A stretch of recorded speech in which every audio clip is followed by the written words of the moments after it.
Hi, Kate. So, just because I'm just in a bit of a, just in the interest of time, I thought I'd just respond by video.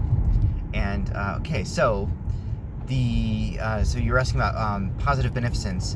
Now, it's important to contrast that with utility. Right. So, positive beneficence is directly directly helping somebody or directly improving somebody's well-being, whereas utility does that, but also considers other detriments or other things that might minimize the overall effect of that beneficence, right? So, in other words, utility would consider also cost, right, or risk as well.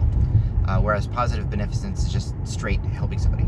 Okay, you were also asking about sustenance and medicine, or what might be the difference between them. So, and there's a little bit of debate over what might distinguish them. Sustenance has to do with basically just sustaining somebody's life by means that ordinarily would be characterized by, this typical way of staying alive, like nutrition and hydration. So we talked about an example of sustenance being medically administered nutrition and hydration. And so is that really medicine? You're just giving them what their body needs anyway to live, right? It's just nutrition. Like, for example, a feeding tube, which might be inserted into somebody's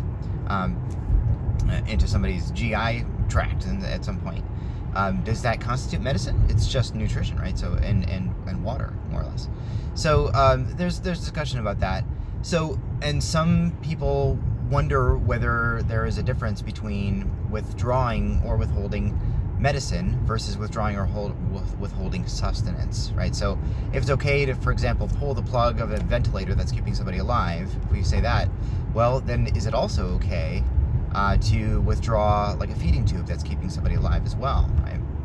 And some, there are, and again, there are discussions about this, and people have different views on it, but as you might imagine, but by and large, there's not much of it's not a significant difference morally in terms of whether we withhold or withdraw sustenance or medicine, because the way that we consider them, the way we think about them, will include the same kinds of criteria, right?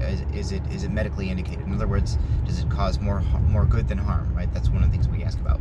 We might also run it through the principle of double effect, right? And ask whether, but really we'll get very, very similar results morally in our moral determinations in terms of whether we can withhold or withdraw medicine or sustenance, right?